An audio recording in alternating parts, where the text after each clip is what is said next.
문재인 의원이 당권 도전에 본격적으로 지금 시동을 걸고 있습니다. 친노 인사들뿐만 아니라 비노 인사들하고도 전당대회를 준비한다, 이런 얘기가 지금 나오고 있는데요.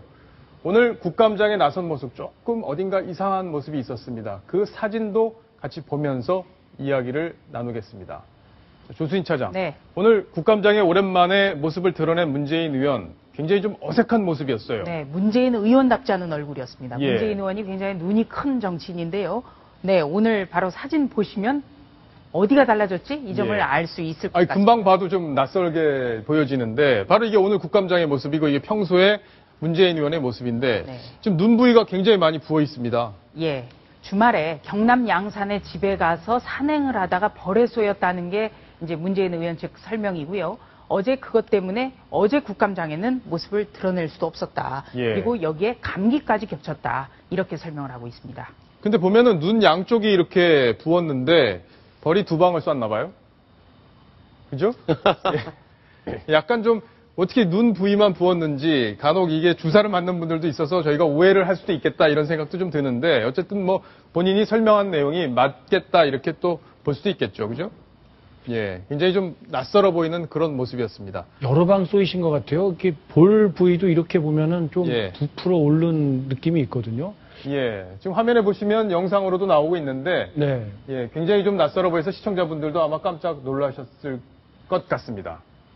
저도 최근에 산에 갔다가 벌에 쏘여서 이렇게 부풀어 오른 적이 있어요. 아, 그런데 그렇습니까? 예. 예, 자기도 모르는 조심한다고 했는데도 어디선가 나타나가지고 벌들이 쏘고 나가니까 예. 사실 몇 방을 쏘였는지도 정확히 잘 모르더라고요. 어디에 쏘였는지도 잘 모르고 한참 뒤에 부풀어 오르면서야 알 정도니까 문재인 의원도 아마 여러 방을 좀 쏘이신 것 같아요. 그러게요. 큰일 날 뻔했네요. 얼굴 부위에 쏘였다면 굉장히 또 통증도 위험하죠. 심했을 텐데 어쨌든 참고 이렇게 국감장에 임하는 모습 볼 수 있었는데요. 뭐 한의원에서는 봉침도 맞는데요. 그러게요. 예, 아마 말벌이나 뭐 이런 것들은 위험하지만 저렇게 꿀벌 같은 거에 쏘면 독이 또 퍼지면서 붓기가 번지거든요. 예. 그러니까 뭐 양쪽 눈이 붓는 거는 뭐. 그거는 저기 안 맞으셔서 그런데 좀 당사자들은 상당히 고통스럽습니다. 위험한 일이. 저도 말벌 예. 쏘여 봤습니다.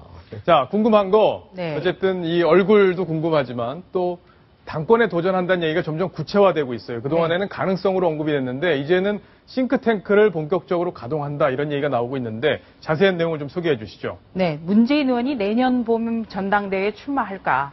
이게 참 초미의 관심인데요. 문재인 의원이 공식적으로 이 부분에 대해서 나간다, 안 나간다, 이렇게 답변을 한 적은 없습니다. 그런데 지난달에 그 한 토론회에서 새정치민주연합은 생활정당으로 바뀌어야 된다, 이런 말도 했고요.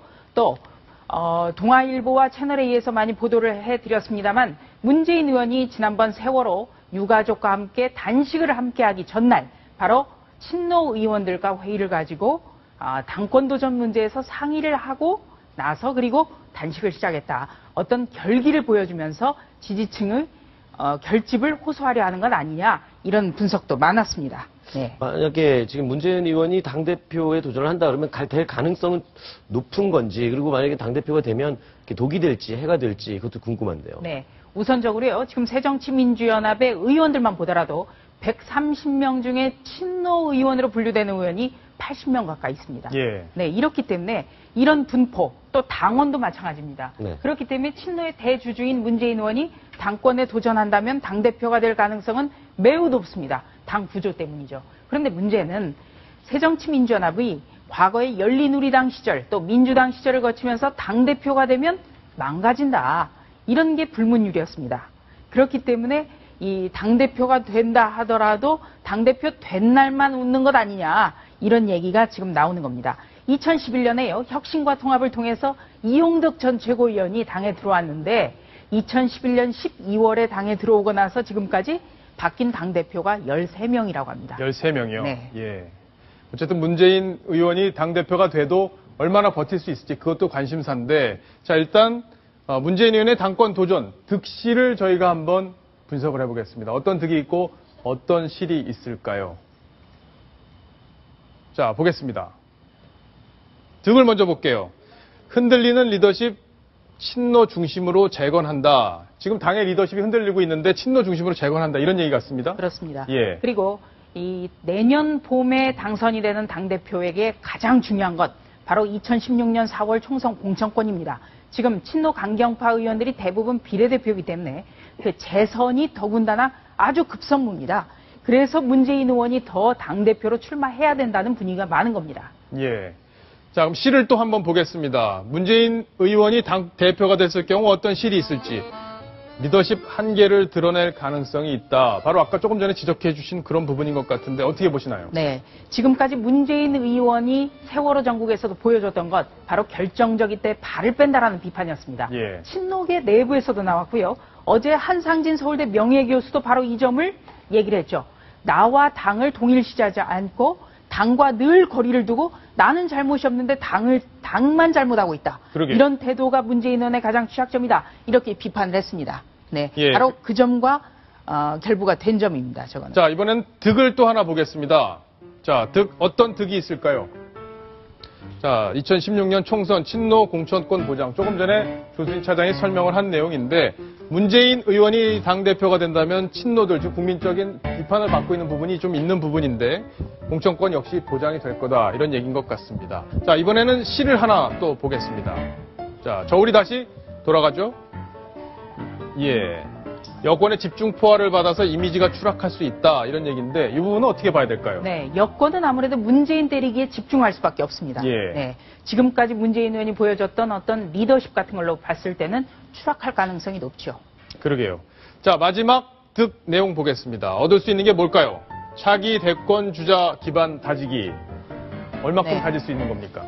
이거는 이제 당대표를 얼마만큼 하느냐에 따라서 당대표가 대권 주자로 가는 지름길이 될 수 있죠. 예. 동전의 앞 뒷면처럼 이 당대표를 잘 못하고 당 장악에 실패할 경우에는 대선도 굿바이, 대선도 끝. 그러니까 당권과 대권이 한꺼번에 연결이 돼 있는 거죠. 예. 바로 득과 실은 이어집니다. 자, 그 실 마지막 내용까지 보겠습니다. 금방 조수진 차장이 설명을 한 내용. 당 장악에 실패할 경우에는 대선도 굿바이. 안녕이란 얘기죠. 예. 자, 근데 조수진 차장 아까 얘기를 했지만 실제로 문재인 의원이 당대표가 됐을 경우 친노들의 어떤 입지나 이런 것들이 다 강해지는 건가요?